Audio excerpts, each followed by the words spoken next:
From Korea to Germany.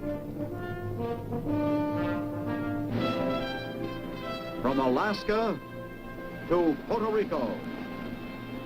All over the world, the United States Army is on the alert to defend our country, you, the American people, against aggression.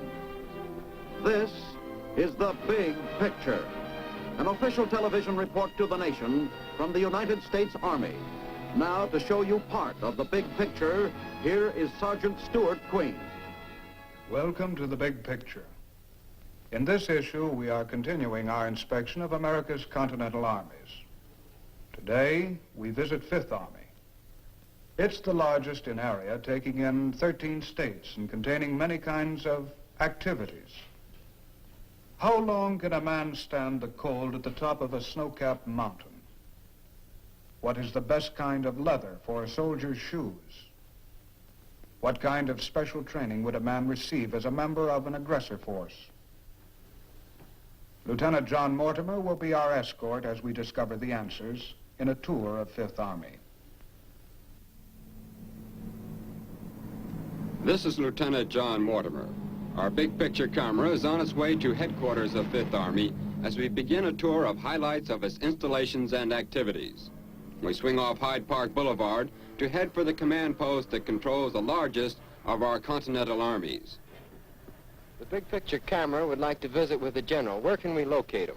General Keene's in his office now, holding a briefing for the incoming officers of Fifth Army area. You can so make it if you hurry. We are shown the way to the office of the commanding general of Fifth Army, Lieutenant General William B. Keene, and arrive in time to hear his briefing. Good morning, gentlemen. The Fifth Army was the most international army that fought in Europe during World War II. General Mark Clark was in command during most of its campaigns. At that time, it consisted of 7 corps and 27 divisions, with troops of 5 other nations included in its order of battle. After the war, Fifth Army was reactivated here in Chicago.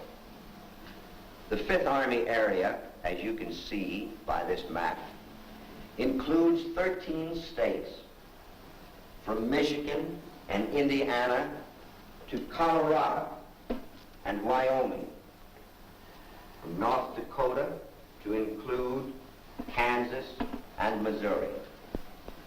Within this area, there are more than 3,000 miles of lake coastline and over 2,000 miles of Canadian border. All told, the Fifth Army area comprises 30% of the United States, with approximately 25% of the nation's population. Just the Army installations alone total over 500,000 acres of land. Command of tactical type troops and installations, supervision of all civilian component programs, and logistical support to all Army units and facilities in this vast area is our mission, the function of Fifth Army headquarters. Within the Fifth Army area, there are over 1,000 military installations where you can find some of the most highly specialized training programs in the Army. As a matter of fact, I am due at Fort Sheridan in a few minutes to inspect one of our interesting training programs. You're welcome to join me if you like.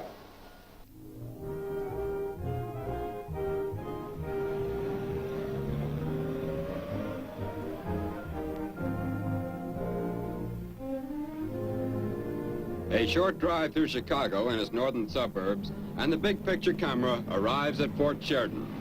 During the trip, we have learned a little of the history of the fort. It dates back to 1887, when Chicago citizens desired the presence of federal troops and donated the original 600-acre tract, which has now grown to a modern Army installation comprising 2,300 acres.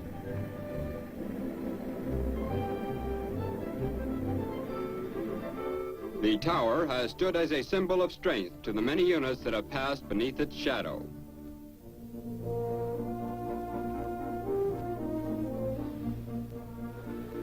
Our destination is an outfit with an odd name and an even stranger job. This is the 48th Engineers Topographical Battalion. Soldiers with special aptitudes learn the complicated art of map making, an all-important art when lives depend on the accuracy of a line. We listen in as the commander makes spot checks of some activities. What kind of work are you doing, Corporal? Well, I'm laying an uncontrolled mosaic of Fort Sheridan, sir. What is the purpose of the mosaic? The purpose of a mosaic, sir, is for fire control and location of individual buildings or sites, land sites along the mosaic. Thank you so much. Yes, sir. Corporal. Some of the other things the General will be looking into are activities like photo mapping. This soldier is working at a reflecting vertical projector, an instrument used by a topographic unit to transfer detail from an aerial photograph to a map manuscript. The projector can enlarge a picture many times.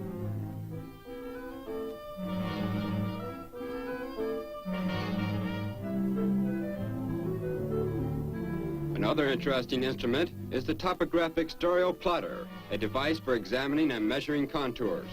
This precision instrument can translate a photograph or map into 3 dimensions. It's all done with mirrors, and the final result will show up as a map with another dimension added.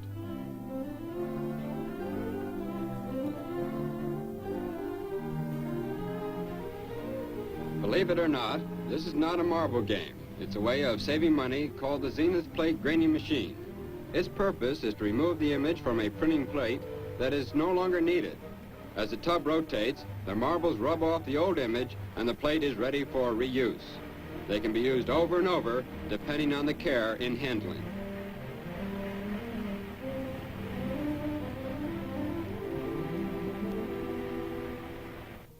General Keene's inspection takes him to many parts of the post, where many of the units are at work in the field.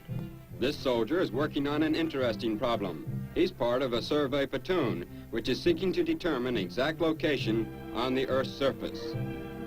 The instrument he's working with is used for accurately measuring horizontal and vertical angles. Searching questions produce information about the training progress of these units firsthand. All over Fort Sheridan, men are working on different kinds of map-making problems. But one of the biggest jobs for cartographers is to see that plenty of copies are made, and General Keene's next stop is at the Mobile Printing Press.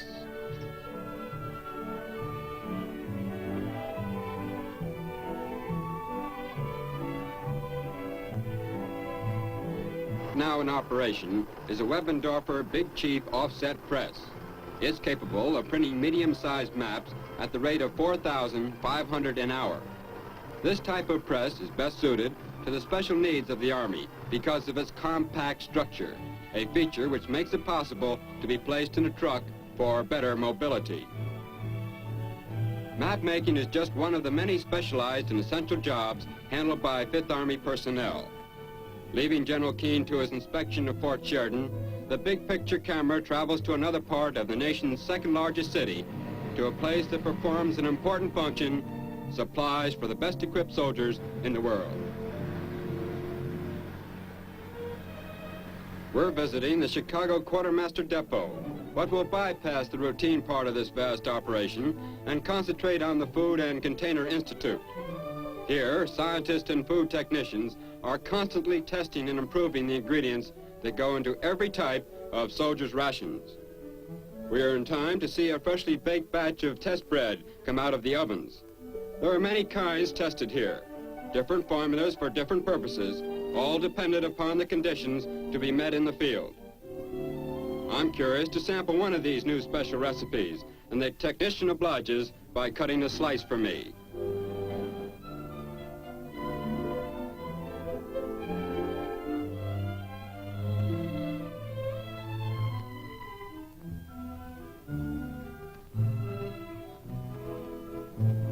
Here are some of the baked products tested this day in the Institute.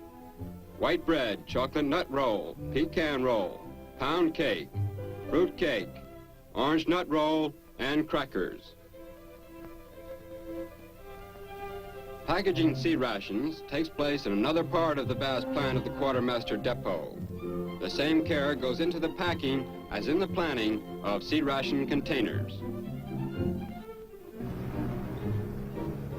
Before leaving Chicago for the next spot in our itinerary, we stop off to visit one of the many anti-aircraft units located around the city.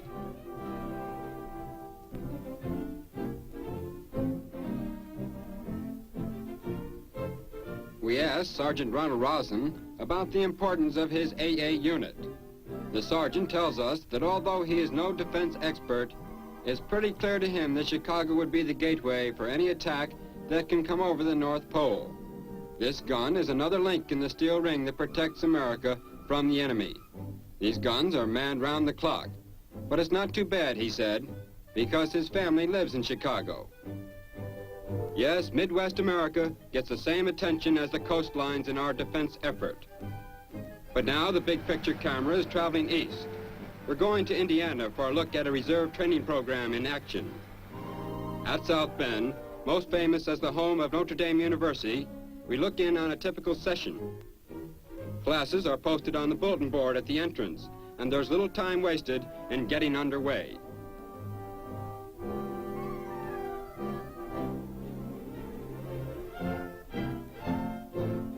Because of its vast area and great population centers, Fifth Army has the largest reserve program in the country. Attendance is high, as these veterans meet twice a month to keep their military skills fresh, in case America should ever need their services again. Officers work at solving many kinds of problems. Field tactics and executive functions are constantly studied. But it's not all theory, there's plenty of practice.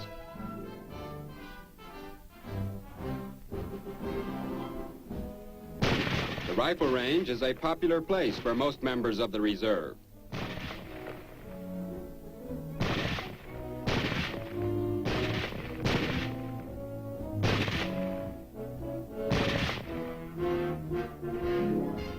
The various classes get together to work out a coordinated problem. In many cases, these are situations which will be dealt with during their annual 2-week summer encampment. It's reserve units like this one at South Bend that provide the reservoir of citizens who are ready to serve their country in the event of a national emergency. But there's plenty more to see in Fifth Army, and once more the big picture camera is on its way. This time to Fort Benjamin Harrison. This post is the home of the Army's Finance Corps, and the newly constructed Finance Center is the nerve center for allotments and pay.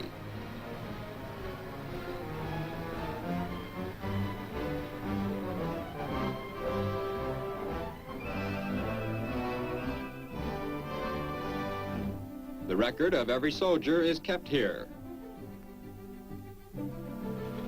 Mail relating to every kind of payment is received by the ton. Processing of each inquiry begins even before the letter is opened. The time of arrival is stamped on the envelope. There's enough space within these walls to tuck away 1,000 six-room houses, and they sure need it because this is perhaps the largest clerical operation in the world. Some of the financial matters handled are allotments and allowances, government insurance premiums, military pay records, soldiers' deposits, miscellaneous claims, and a complete record of bond purchases. To handle the tremendous bookkeeping involved, much of the work is done by electronic and mechanical machines.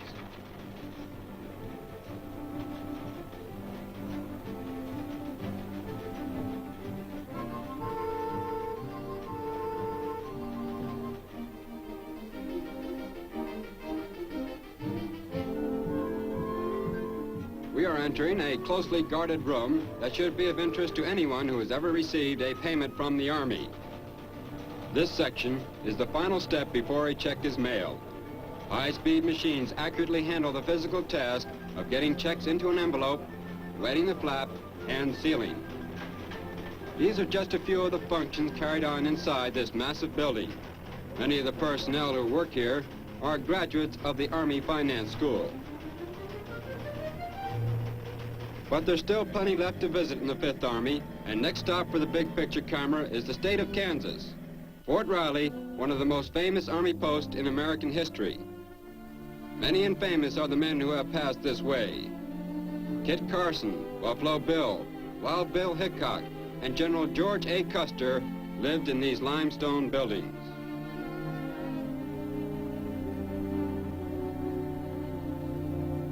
St. Mary's, the first stone church in Kansas, has had congregations which have included men like MacArthur, Pershing, Patton, Wainwright, and Arnold, all alumni of this illustrious installation.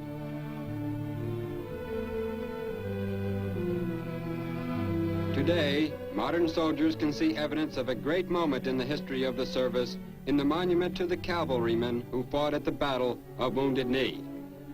Once named the cradle of the cavalry because of the school located here, Fort Riley today is proud of the 10th Infantry Division, and we're on our way to Camp Funston to watch them train. Although training in general is geared to modern warfare, no one has ever devised a substitute for top physical condition, and men of the 10th Infantry are constantly training to keep at the peak of readiness. Every obstacle in this carefully designed course is for toughening another set of muscles or increasing a soldier's agility. The 10th Division is one of the 2 basic training divisions in 5th Army area and one of the 10 divisions with that mission in the United States.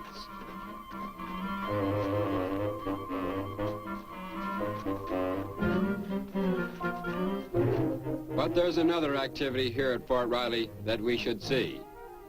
It's not too widely known, and the big picture camera swings to bring it into focus. Recognize that uniform? I guess not. But it's not an invasion, just American soldiers acting as forces of an imaginary nation which is called the Aggressor Cadre. It was formed immediately following World War II when the Army recognized the need of injecting realism into field maneuvers. Let's find out more about it. I am Lieutenant Carl Fugelsad, Company Commander of Company D, 47th Army Engineer Camouflage Battalion. As members of the Aggressor Cadre, we provide a realistic enemy for United States troops to maneuver against, and further, we instill awareness in our troops that any future enemy of the United States will have a different uniform, a different insignia, and have an entirely different tactical doctrine. At present, we are training these men for a future movement to any station throughout the country to further the extensive military training of our troops. In practice maneuvers, pneumatic models are used to show how the enemy would mobilize his firepower. No one nation has served as a model for this unique force. It's a composite of many elements of foreign forces and is constantly changing in tactical doctrine. Complete with a fictitious history, philosophy, language, and customs, the Aggressor Cadre is a helpful aid to all field commanders during maneuvers.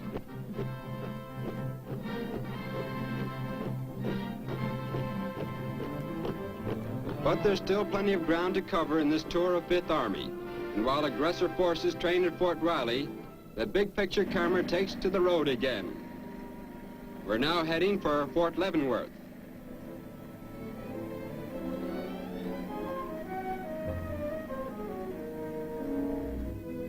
That station wagon, arriving at Fort Leavenworth at the same time as we, is bringing a student to one of the most unique colleges in the nation, the Command and General Staff College.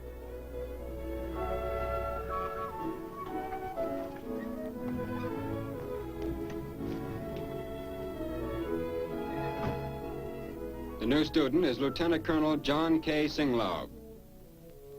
He's welcomed by Class Supervisor Colonel William S. Bodner.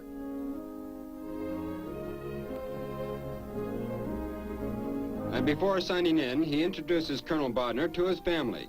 They'll live here with the new pupil during his course of study. There have been great changes in Fort Leavenworth since those early days when the Santa Fe Trail ran through here.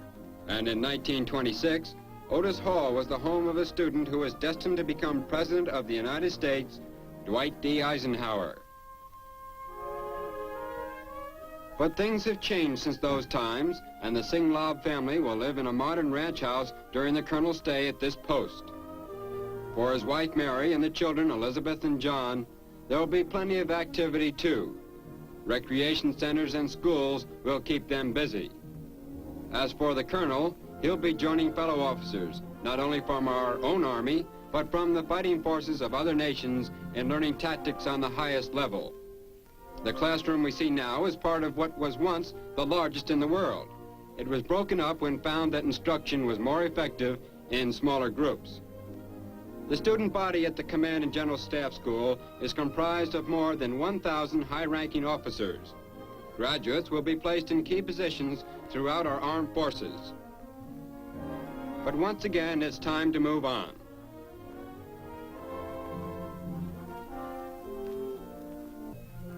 The big picture camera travels into Missouri for the next unique chapter in our story of 5th Army, southwest from St. Louis to Fort Leonard Wood, home of the 6th Armored Division.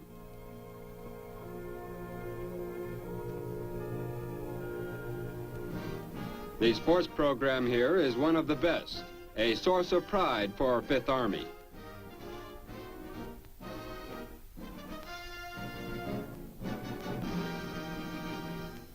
But the most important work here is the training of personnel for the Corps of Engineers.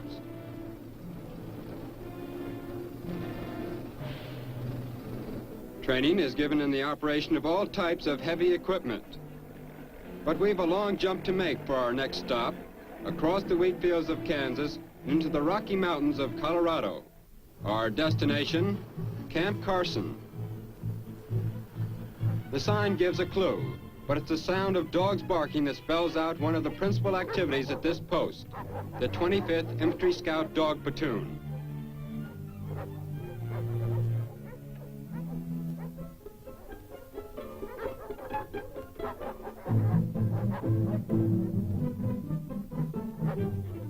Most of the animal population here are police dogs. They live in kennels constructed from salvaged lumber by the soldiers of the 25th. There is a regular course of instruction in this K-9 college, very small classes, one professor to each student. We watch the duo go through their paces, over hurdles at a fast clip. Oops, try it again. These animals have been carefully selected, and they'll be able to perform a variety of military duties after they've graduated. They'll be principally used, however, for guard duty.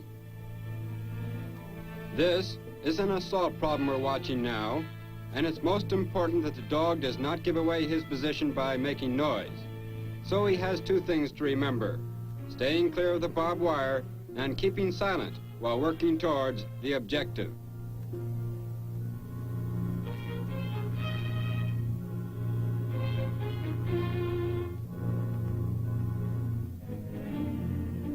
They run through the obstacle course over and over again.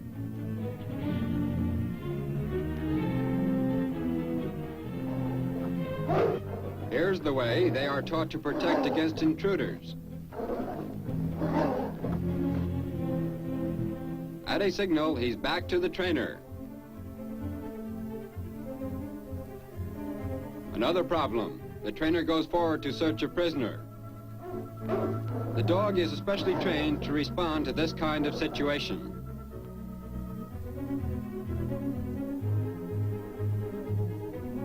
Obedience is most important, and problems are repeated until there's no chance of a slip-up under real conditions.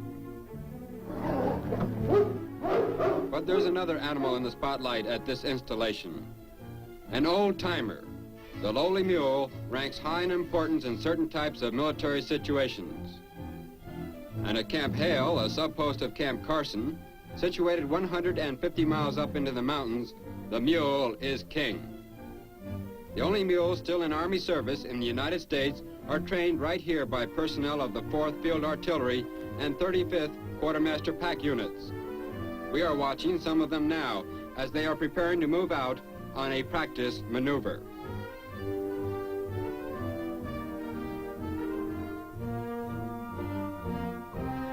They start a long trek up into the mountains. Training here is conducted at altitudes of 10 to 12,000 feet. That's more than 2 miles high, and the temperatures drop to as low as 60 degrees below zero. The 75mm howitzer is assembled and prepared for firing.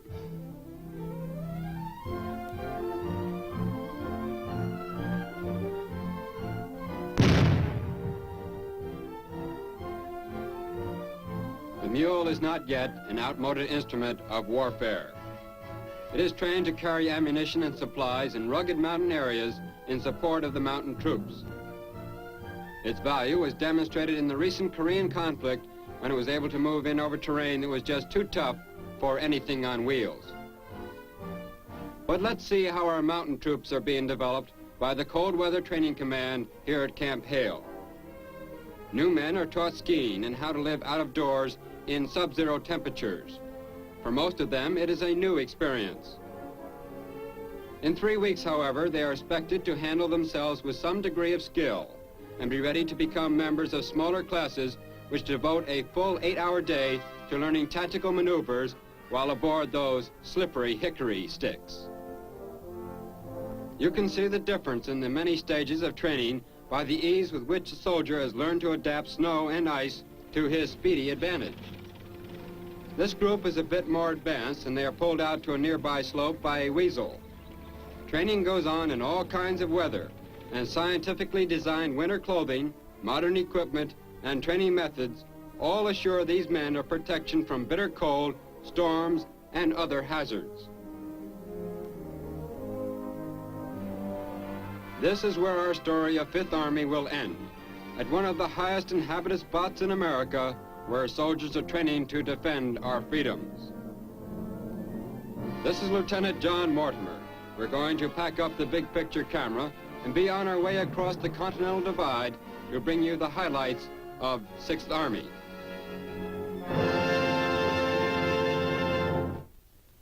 Well, that's the story of Fifth Army.